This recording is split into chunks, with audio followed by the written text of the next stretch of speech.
जय हिंद दोस्तों। हम आपके सामने फिर हाजिर हैं एक नया वीडियो लेकर। अ, इस वीडियो में हम आपको बताएंगे कि परिमार्जन कैसे करना है। ठीक है।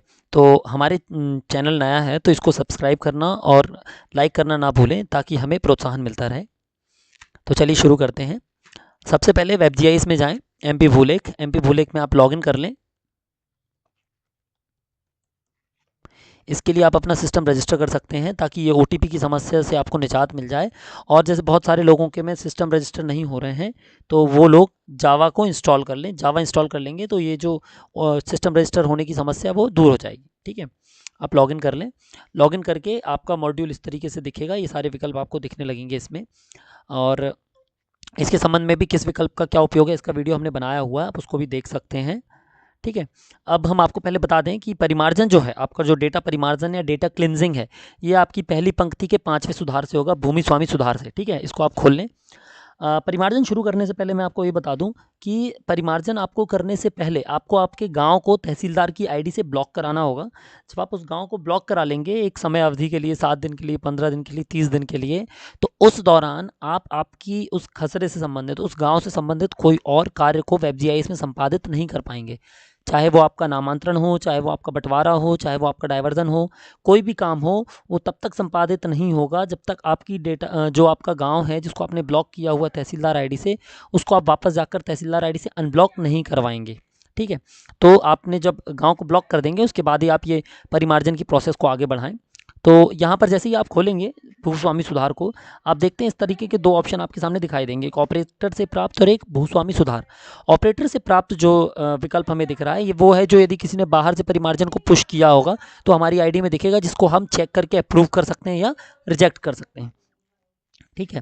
इसके अलावा दूसरा ऑप्शन है भूस्वामी सुधार। ये हमारा भूस्वामी सुधार यानी कि ओनर करेक्शन भी, इसको जिसको आप हिस्सा करेक्शन भी बोल सकते हैं, या डेटा क्लींजिंग, डेटा की सफाई करना भी कह सकते हैं। ठीक है। इसमें आपको कृषि भूमि और व्यवर्तित भूमि दोनों का भूमि प्रकार उपलब्ध है। जिला आप चुन लीजिए, जिला और तहसील आपका चुना हुआ है। यहाँ पर आप केवल गाँव चुन लीजिए। जब आप गाँव चुनेंगे और जब आपकी आईडी ब्लॉक हो जाएगी तब आप यहाँ पर देख सकते हैं आपको डेटा उपलब्ध हो जाएगा। अब आप जो डेटा को परिमार्जित कर रहे हैं वो भूस्वामी, खसरा और खाता, तीनों में से किसी एक को चुनकर भी कर सकते हैं। ठीक है। लेकिन आप जो भी परिमार्जन करेंगे आप निश्चिंत रहें, वो आपके पूरे खाते में प्रदर्शित होगा। तो सबसे पहले आपको ये खाता चुन लीजिए। ठीक है। जैसे कि 19 नंबर का हमारा खाता है, हमने इसका विवरण देखे पे चुन लिया इसको। ठीक है। जैसे ही आप इसको देखेंगे आपके सामने इस तरीके का नाम उपलब्ध हो गया। अब आप एक चीज़ देख सकते हैं कि ये एक ही नाम है। तो इसमें आपको केवल भूस्वामी में भूस्वामी का नाम वल्द बलीराम गुप्ता की जगह बलीराम गुप्ता को संबंध में बलीराम गुप्ता को पिता के नाम पे और वल्द को संबंध में पिता कर देना है। बस बाकी सब यही रहेगा और वास्तविक हिस्सा इसका एक हो जाएगा क्योंकि ये एक ही भूमि स्वामी है। ठीक है। तो हम इसको एक बार करके दिखाते हैं। केवल जब इस तरह का आपके सामने खाता खुल जाएगा, आप पेंसिल पर क्लिक करें। ये देखिए आपने खोला, नया डायलॉग बॉक्स आपके सामने खुल गया। यहाँ पर आप इकाई चुन सकते हैं, हिस्सा, हेक्टेयर, वर्ग मीटर। ठीक है। तो हिस्सा आप चुन लें। यदि आपका हिस्सा इसका वर्ग मीटर में कुछ हिस्सा इसका शेष है या हेक्टेयर में कुछ हिस्सा इसका है तो आप इसको निर्धारित कर सकते हैं। ठीक है। अदरवाइज इसका हिस्सा हेक्टेयर में ही लिखे रहने दें। ये देखिए हिस्सा भरे में जाएं। हिस्सा भरे में जाएंगे जैसे ही आप, तो आप ये देख सकते हैं, ये संपूर्ण चुन लें। ठीक है। संपूर्ण चुनने के बाद ये देखिए, ये आपका पूरा का पूरा इसका वर्ग मीटर में 5,000, हेक्टेयर में 0.500, 0.50 पूरा आ गया है। भूमि स्वामी चुना हुआ है। यदि ये कोई निजी संस्था, भूदानधारी या भूस्वामी हस्तांतरणीय है, यदि शासकीय पट्टेदार है, तो इस तरीके से आप उसको चुन सकते हैं। ठीक है। चूंकि भूमि स्वामी चुना है तो हम कुछ नहीं करेंगे। ये देखिए यदि यहाँ पर हाँ लिखेंगे आप तो आपको फिर यहाँ पर नाम चुनने की जगह, नाम एंटर करने की जगह वो खसरा चुनना पड़ेगा। यदि आप नहीं चुनेंगे तो आप डायरेक्ट यहाँ से नाम सुधार सकते हैं। ठीक है। ये आप यहाँ से नाम उठाएं, ये इसके पिताजी का नाम उठाकर आप वल्दियत में यहाँ पर पिता के नाम में भर दें। यहाँ पर आप इसका नाम लिख दें। कीबोर्ड चेंज करना ना भूलें, इंग्लिश से हिंदी कर दें ताकि आपको आसानी हो लिखने में। ये देखिए जय हिंद गुप्ता। ठीक है। तो ये हमने इनका नाम लिख दिया, ये हमने पिता का नाम लिख दिया, संबंध में पिता चुन लिया। ये देखिए बाकी सब कुछ सही है। ठीक है। ये निवासी जो हैं ये ग्राम बिछुआ के निवासी हैं।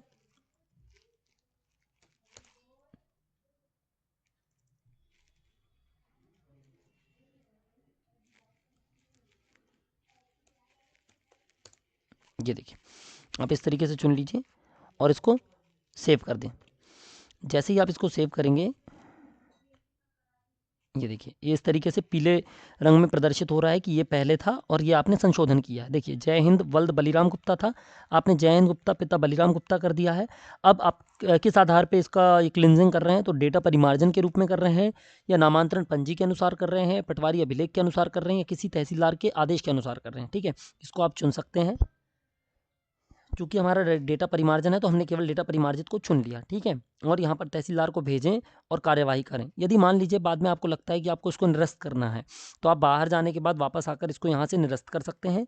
ये विंडो आपके सामने खुलेगा, आप निरस्त कर देंगे तो ये निरस्त हो जाएगा। ठीक है, ये तब करना है, मान लीजिए यदि कोई आपने ब्लॉक किया हुआ और कोई बहुत महत्वपूर्ण कार्य है, तहसीलदार या कलेक्टर महोदय का आदेश है और उस दौरान कोई कार्य आपको क्रियान्वयन करना है, तो आप इसको यहाँ पर निरस्त कर देंगे, तो आप इसको आसानी से फिर वो नामांतरण कर सकते हैं। ठीक है, वो भी आप मतलब वो अति महत्वपूर्ण की दृष्टि से ही है।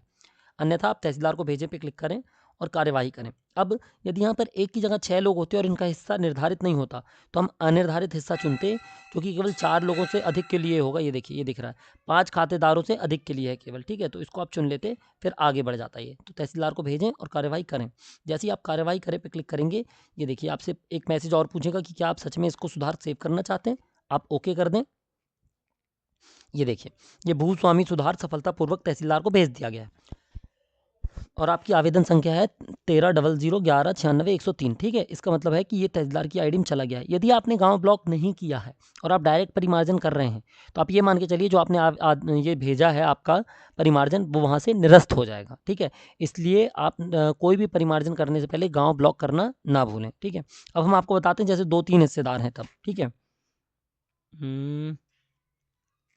ये देखिए, ये है अर्जुन गोविंद वल्द देवी दीन। ठीक है, अब हम इसका विवरण देखे पे क्लिक करेंगे। ये देखिए, ये आपका दिख रहा है आपको इस तरीके से। आप इस पे पेंसिल से क्लिक करिए, ये हिस्सा भरें आधा। ठीक है, ये अर्जुन लिखा हुआ था, अर्जुन को रहने दीजिए। ठीक है, ये देखिए, ये लिख लिया आपने, ये भर दिया आपने। इसके बाद अनुसूचित जाति चुना हुआ है, यहाँ पर आप पिता चुन लीजिए। पिता चुनने के पश्चात इसी गांव के निवासी हैं, सेव कर दीजिए। ठीक है, ये आ गया एक आधा हिस्से का। एक और बार आप इसको क्लिक कर लें।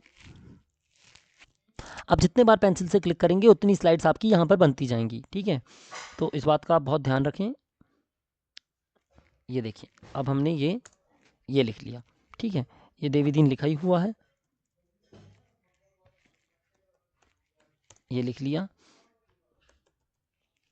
पिता चुन लीजिए, इसी ग्राम के निवासी हैं, ये सब ओके है।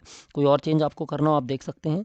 ठीक है, ये सेव कर दीजिए आप। ये देखिए, अब आप देख सकते हैं कि इस खसरे को हमने इस भूमि स्वामी को चुना था। इसके सारे खातों में इस तरीके से प्रदर्शन दिख रहा है आपको, जो भविष्य में अनुमोदन के पश्चात दिखेगा। तहसीलदार आईडी से अर्जुन गोंड गोविंद गोंड।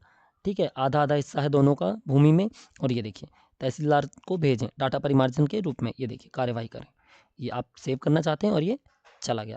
इसी तरीके से आप कितने भी भूमि स्वामी हैं उनका सुधार आसानी से कर सकते हैं, किंतु आपको जो जहाँ पर अधिक भूमि स्वामी हैं या अधिक बल्दियत वाले भूमि स्वामी हैं, वहाँ पर आपको सिजरा की आवश्यकता पड़ेगी, जो कि आपको केवल गांव से ही प्राप्त होगा या किसी जानकार किसान से, गांव के पुराने जानकार किसान से प्राप्त हो जाएगा। ठीक है, तो आप इसका पहले गांव ब्लॉक करा लें, फिर गांव में बैठकर जो आपको विवादित लगते हैं या जो आपको संशयपूर्ण लगते हैं उनका विधिवत सिजरा बनाकर हिस्सा निर्धारण कर लें, उसके बाद ही परिमार्जन का कार्य करें। ठीक है दोस्तों, आशा करता हूँ अब आपको परिमार्जन करने में, डेटा का सुधार करने में आसानी होगी। यदि फिर भी कोई समस्या आपको आए तो मुझे कमेंट बॉक्स पे लिखकर ज़रूर बताएं। जय हिंद।